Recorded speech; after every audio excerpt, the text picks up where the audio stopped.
नमस्कार दोस्तों, स्वागत है आपका हमारे चैनल पर एक बार फिर से। आज हम बात करने वाले हैं मेन डे के अंदर क्लाइमेट चेंज से रिलेटेड एक टॉपिक है, जिसमें हम पढ़ते हैं कि किस तरह से क्लाइमेट चेंज की वजह से या फिर ग्लोबल वार्मिंग की वजह से जो सी लेवल है वो राइज हो रहा है और उसकी वजह से कौन कौन सी समस्याएं हैं जो आने वाले कुछ सालों के अंदर हमें देखने को मिलेगी भारत के अंदर, या फिर बात करें पूरे विश्व के अंदर किस किस तरह की कौन कौन से चेंजेस देखने को मिलेंगे।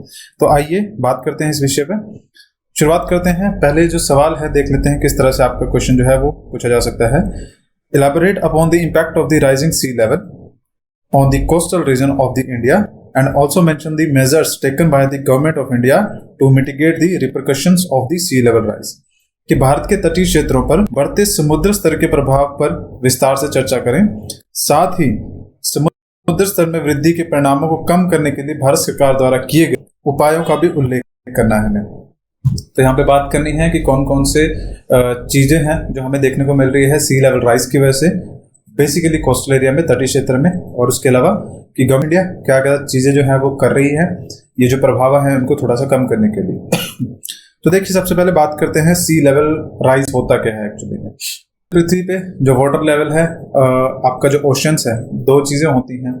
या तो पानी आपका क्या है समुद्र के अंदर आपको देखने को मिलेगा, ओशंस में ग्राउंड वाटर देखने को मिल रहा है, और उसके अलावा आपको देखने को मिल रहा है जो ग्लेशियर्स में है या फिर पोलर एरियाज में है। तो तीन तरह से वाटर आपका क्या हो गया, एक तो ओशंस में हो गया या फिर मैं यूं कहूं सतह पर हो गया। उसके अलावा बात करें, एक आपका ग्राउंड वाटर हो गया जो जमीन के नीचे हो गया, और तीसरा आपका वो जो पोलर एरिया में या फिर ग्लेशियर्स में आपको नजर आ रहा है एज ए स्नो या फिर बर्फ आपको नजर आ रहा है। तो देखिए, अब ग्राउंड वाटर तो जमीन से ऊपर आने से रहा, क्योंकि वो तो गया ही अंदर है, ठीक है, तो बाहर एंटी ग्रेविटी तो नहीं आएगा ऊपर की तरफ को, अनलेस और अनटिल हम उसे खुद खींच के बाहर ना निकालें। और जितना आपका ओशन का वाटर है, अगर जितना वो अभी प्रेजेंटली है तो वो तो उसी अकॉर्डिंगली रहेगा, उससे कोई खास फर्क देखने को नहीं मिलेगा अगर उसके अमाउंट में किसी तरह की वृद्धि ना देखने को मिले। अब उसके अंदर बढ़ोतरी किस तरह से होगी, समुद्र का जो पानी है उसके अंदर बढ़ोतरी किस तरह से होगी कि अगर मान लीजिए आपके ग्लेशियर है, पोलर एरियाज हैं, अब मेल्टिंग तो उसकी ऑलरेडी चली रही है क्योंकि बर्फ है तो मेल्ट तो करेगी है, लेकिन होता क्या है कि उसका जो मेल्ट करने का रेट है, मतलब कि किस वृद्धि स्तर के साथ वो जो क्या है बर्फ जो है मेल्ट कर रही है, वो आजकल बढ़ने लग गया है। और क्यों बढ़ने लग गया है, क्योंकि हमारी जो पूरी पृथ्वी है उसका जो तापमान है, जो टेम्परेचर है, वो कंटिन्यूसली बढ़ता जा रहा है। और टेम्परेचर किसी एक पर्टिकुलर जगह में बढ़े या ना बढ़े, 10 डिग्री सेल्सियस का, 5 डिग्री सेल्सियस का, इतना फर्क हो सकता है।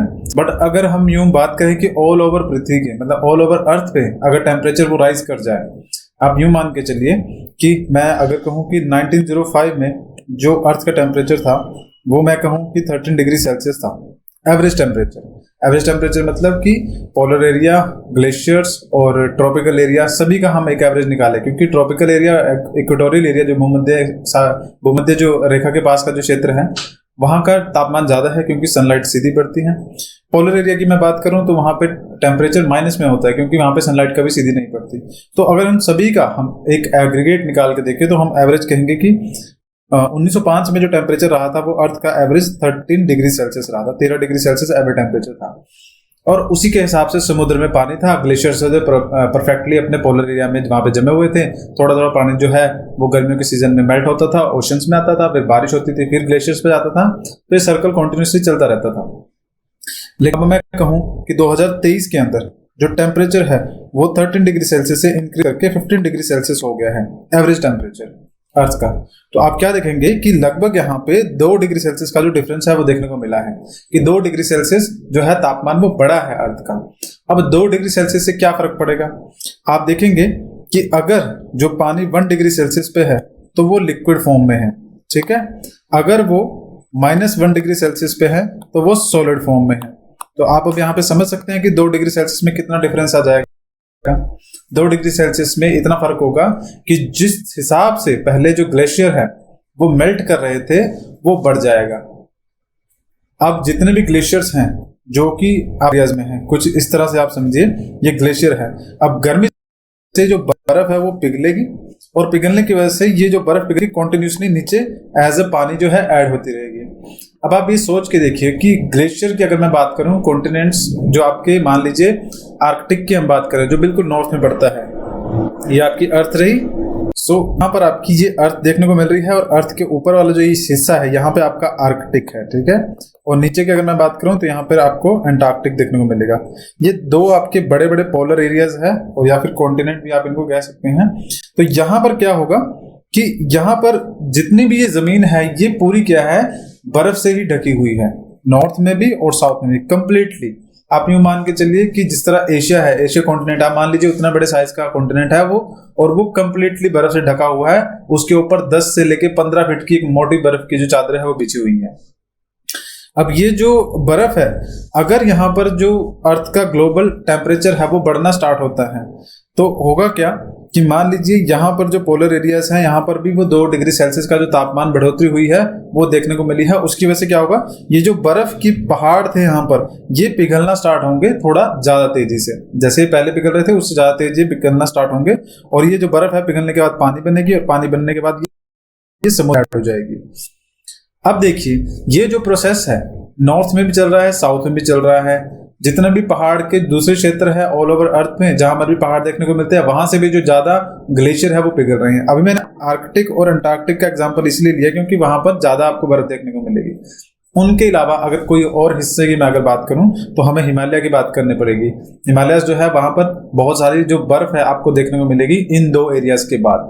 तो हिमालयस में भी क्या है, टेम्परेचर तो बढ़ ही रहा है तो उसकी वजह से वहां की भी बर्फ जल्दी पिघलेगी और उस पिघलने की वजह से जो पानी है वो सारा ऐड होगा किसमें, समुद्र में। हिमालयस वाला पानी ऐड होकर नदियों में जाएगा, नदियों के बाद फिर वो ओशंस में जाएगा, समुद्र में। और ये जो ग्लेशियर्स का पानी है या फिर ग्लेशियर मेल्ट होने के बाद ये डायरेक्टली आपका ओशन में जा ही रहा है।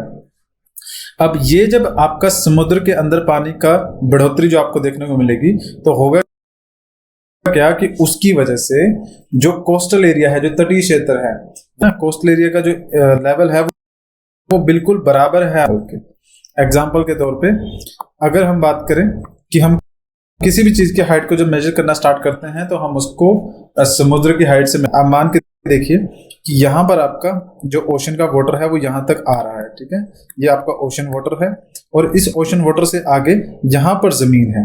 अभी जमीन की जो हाइट है ना धीरे धीरे बढ़ती है ऊपर की तरफ को हाइट बढ़ेगी और आगे जाके कुछ भी हो सकता है, मतलब पहाड़ और पठार कुछ, कम से कम यहाँ तक समुद्र की जो हाइट है वो आपकी जमीन के बराबर है।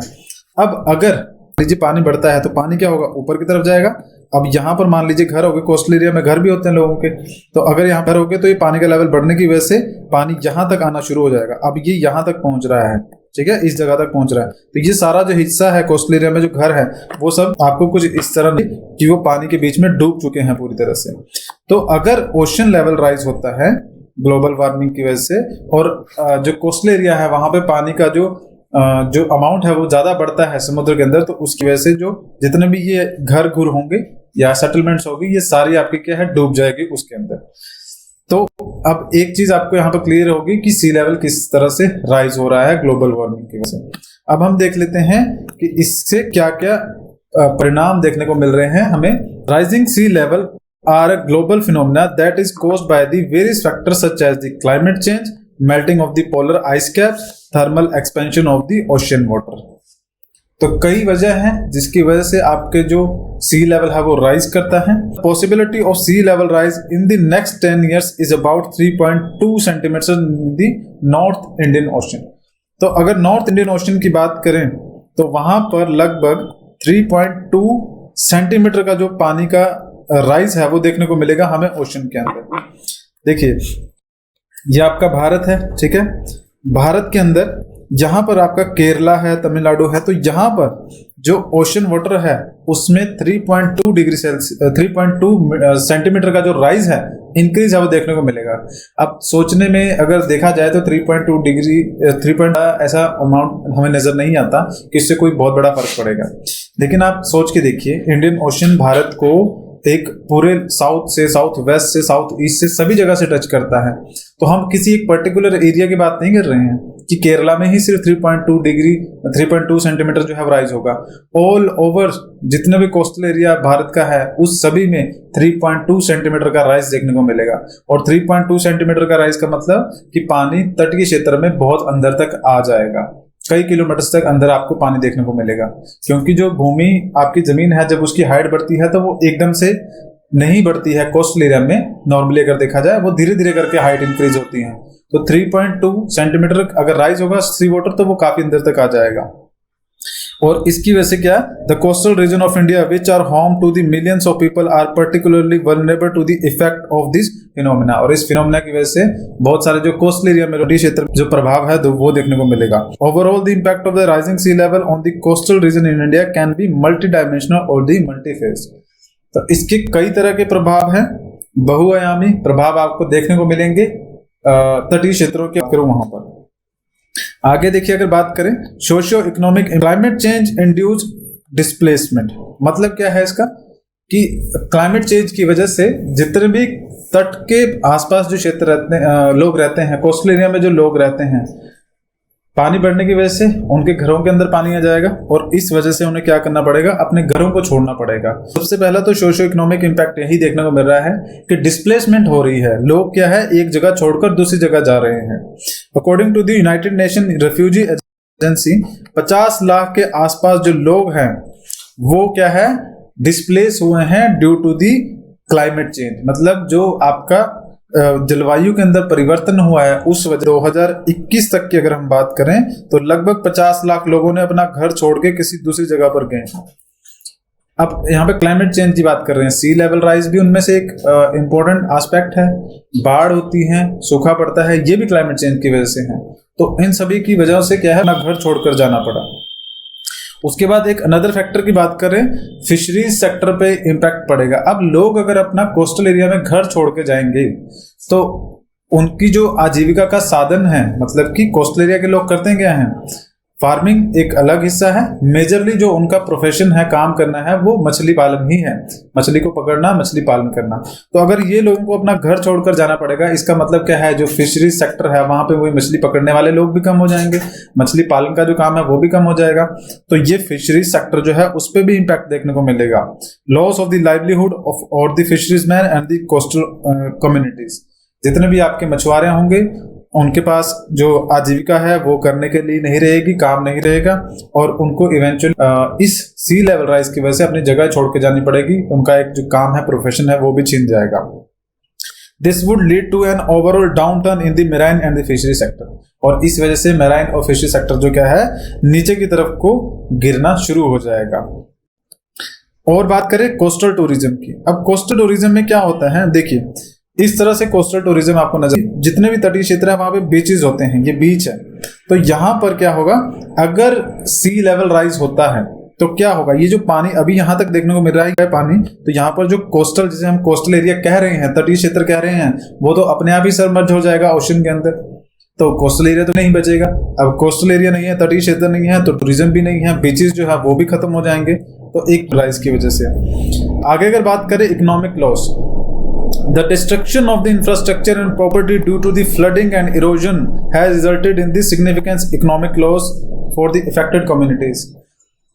कई बार ऐसा होता है कि सी लेवल राइज की वजह से जब पानी जो होता है काफी तेजी से अंदर की, आप इस पिक्चर में देख सकते हैं, ये पानी का सी का लेवल राइज कर गया। अब ये पानी क्या करेगा, अंदर की तरफ को आएगा। जब ये अंदर की तरफ को आएगा तो जो भी प्रॉपर्टीज होंगी, यहाँ पे घर बने होंगे, इंफ्रास्ट्रक्चर होगा, उसमें डैमेज होएगी, वो टूट जाएंगे। तो एक ये प्रॉब्लम देखने को मिलती है। अगर एक और बात करें, एग्रीकल्चर के ऊपर भी इसका इम्पैक्ट देखने को मिलता है। समुद्र का वाटर क्योंकि सलाइन वाटर होता है, नमक ज्यादा होता है उसमें, अगर वो जमीनों में अंदर की तरफ आएगा तो जो लोग कोस्टल एरिया में आपके मान लीजिए जहां पर लोग जो क्या है एग्रीकल्चर कर रहे हैं इस हिस्से में, तो अगर पानी अंदर तक आ जाएगा तो वो नमक वाला पानी होगा और वो नमक वाला पानी एग्रीकल्चर को खराब करेगा, मतलब एग्रीकल्चर एक्टिविटीज को क्या है बढ़ने नहीं देगा, क्रॉप्स जो है उनकी प्रोडक्शन को डिक्लाइन कर देगा। तो इसका इम्पैक्ट जो क्या है एग्रीकल्चर पे, कृषि पे भी देखने को मिल रहा है। और जो इरिगेशन की कॉस्ट है उसको भी वो बढ़ा देगा। इरिगेशन की कॉस्ट मतलब अब सिंचाई जो है नमक वाले पानी से तो नहीं कर सकते आप, तो आपको दूसरा पानी ढूंढ, की कॉस्ट जो है वो भी इंक्रीज हो जाएगी। आगे बात करें इन्वायरमेंट इंपैक्ट के बारे में, इन्वायरमेंटल इंपैक्ट जो पड़ेंगे तो क्या होगा, राइजिंग सी लेवल की वजह से जो कोस्टल एरिया है वहां पर जो इकोसिस्टम है वो डिस्टर्ब होगा। इकोसिस्टम का मतलब क्या है, जो कोस्टल एरिया होता है वहां पर कई तरह के पेड़ पौधे होते हैं जो सिर्फ कोस्टल एरिया में ही डेवलप होते हैं। मतलब उनका सिस्टम इस तरह का है डेवलपमेंट का कि उनको समुद्र का पानी भी चाहिए होता है और प्रॉपर वही टेम्परेचर, उस तरह की सॉइल और उस तरह का इकोसिस्टम जो चाहिए होता है। उसी पहाड़, वो जो आपके पेड़ हैं उनकी वजह से वहां पे मछलियां भी आती हैं, अलग अलग तरह के इंसेक्ट्स आते हैं। तो जो इकोसिस्टम बना हुआ है कोस्टल एरिया में वो भी डिस्टर्ब होगा अगर पानी जो है सी लेवल राइज कर जाएगा, तो पानी काफी अंदर तक घुस आएगा और कोस्टल एरिया के आसपास जो पेड़ उगते थे, मैंग्रोव फॉरेस्ट हो गए, कोरल रीफ्स हो गए, उनमें भी क्या है डिस्टर्बेंस देखने को मिलेगी। आगे अगर बात करें इम्पैक्ट ऑन द हैबिटेट, अब आपका सी लेवल बढ़ने की वजह से क्या होगा, जो सी लेवल राइज होगा तो पानी अंदर तक आएगा और पानी क्या करेगा, जो जमीन है उसको भी काटेगा, जो बाढ़ है उसको लेकर आसपास के क्षेत्र में तो जो एनिमल्स है उनके ऊपर भी इफेक्ट पड़ेगा, वो भी डूब सकते हैं, उनका हैबिटेट भी जो है वो छीन जाएगा। मैराइन बायोडाइवर्सिटी एक टर्म यूज, बड़ा इंपैक्ट देखने को मिलेगा इस सी वाटर के राइज होने की वजह से। Impact on the freshwater ecosystem glacier due to the rising temperature is also contributing to the rising sea level, which have a significant impact on the freshwater ecosystem. अब देखिए केरला की अगर मैं बात करूं, केरला में एक चीज होती है जिसको हम कयाल बोलते हैं। कयाल क्या होता है कि मान लीजिए ये इंडिया का कोस्टल एरिया है, तो यहाँ पर कोस्टल एरिया में क्या है, बिल्कुल स्ट्रेट लाइन तो नहीं है कोस्टल एरिया, वो तो टूटा हुआ है। तो आप क्या पाएंगे कि मान लीजिए यहाँ पर एक ऐसा सिस्टम है, अब इसको आप जूम करके देखेंगे तो आपको नजर आएगा कि कोस्टल एरिया में कुछ इस तरह का सिस्टम नजर आ रहा है आपको। तो ये जो बीच का हिस्सा है, यहाँ पर क्या होता है ना, बहुत सारा पानी आके जम जाता है, पानी इकट्ठा हो जाता है, और ये वाटर जो है कंपैरेटिवली जो ओशन वाटर है उसकी कंपैरेटिवली लेस सलाइन होता है।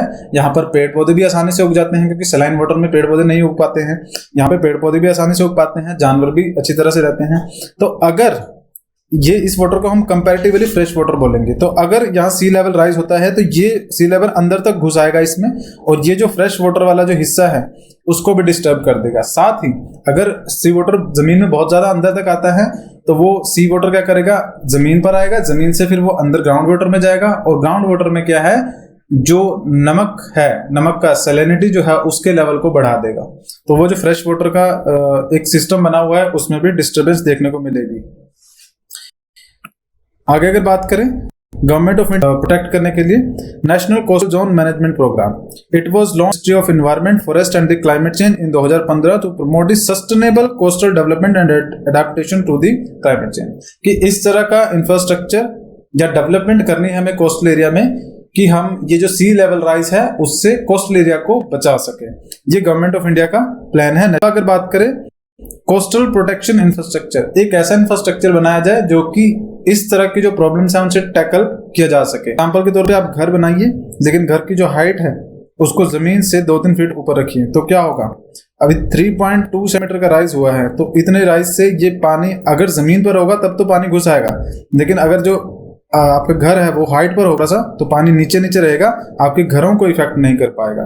तो ये भी एक गवर्नमेंट ऑफ इंडिया का प्लान है कि एक इस तरह का डिजास्टर रेजिलिएंट इंफ्रास्ट्रक्चर जो है बनाया जाए। उसके बाद disaster preparedness, national disaster management authority आपकी बनाई गई है। अगर किसी भी तरह की प्रॉब्लम होती है, आजकल तो काफी ज्यादा जो है नेशनल डिजास्टर मैनेजमेंट आपका एनडीएमए का जो काम है देखने को मिल रहा है, जो फ्लड्स आ रहे हैं उनकी वजह से, सो वो आपकी गवर्नमेंट ऑफ इंडिया की तरफ से बनाई गई है। लास्ट में अगर बात करें, to address these impact actively implement the climate disaster resilient initiative and updated NDC Paris Agreement, तो हमें क्या करना पड़ेगा, इफेक्टिवली इम्प्लीमेंट करना पड़ेगा डिजास्टर रेजिलिएंट इनिशिएटिव्स को। इसके अंदर क्या होता है, देखिए डिजास्टर जो होती हैं, मतलब कि कोई भी आपदा आती है, उससे निपटने के प्रावधान होते हैं, उससे निपटने के कुछ सुझाव होते हैं, वो आपको इसमें देखने को मिलेंगे। As the rising sea level is the global phenomena, thus governments, business communities must work together towards developing sustainable coastal development strategies and toward increasing resilience to the climate change. क्योंकि ये ग्लोबल फिनोमिना है, तो सभी जो governments है उनको आपस में मिलके जो क्या है, कम्युनिटीज को मिलके काम करना चाहिए इस चीज पर। तो आगे अगर बात करें, देखिए गोयला क्लासेस की तरफ से एचपीएससी टीओ एटीओ एग्जाम के लिए जो कोर्सेज है वो लॉन्च किए गए हैं। ये 2999 का कोर्स है। इसमें आपका वीडियो लेक्चर्स देखने को मिलेंगे सभी सब्जेक्ट्स के, जो आपका ऑडिट होगा, जनरल स्टडीज, इकोनॉमी, सब कुछ आपको करवाया जा रहा है। उसके अलावा आप चाहे तो एक दूसरा कोर्स भी हमारा ज्वाइन कर सकते हो कि सेम प्राइस 2999 का है। इसमें आपको टेस्ट सीरीज देखने को मिलेगी। ये टेस्ट सीरीज आपको एग्जाम में हेल्प करेगी। आपको क्वेश्चंस प्रोवाइड किए जाएंगे, आंसर शीट दी जाएगी, आपके आंसर कॉपी चेक की जाएगी, आपको मार्क्स दिए जाएंगे। और इसके अलावा अगर आप चाहें तो हमारा जो कंबाइंड कोर्स है 7999 का, उसे आप ले सकते हैं। इस कोर्स में आपको टेस्ट सीरीज, जो वीडियो लेक्चर्स होंगे वो भी, और आपका स्टडी मटेरियल जो होगा वो भी सब कुछ मिल जाएगा सिर्फ 7999 के अंदर ही। आप इन सब चीज़ों को एक्सेस करने के लिए हमारी गोयला क्लासेस की ऐप को डाउनलोड कर सकते हैं, जो कि प्ले स्टोर पे आपको मिल जाएगी। अगर आपको कोई और इन्फॉर्मेशन चाहिए तो आप HPSC TO 2023 हमारा टेलीग्राम चैनल है, उसका लिंक आपको डिस्क्रिप्शन में मिल जाएगा, आप उसे ज्वाइन कर सकते हैं वहाँ से। तो आज के लेक्चर में फिलहाल इतना ही है। Thank you for joining us.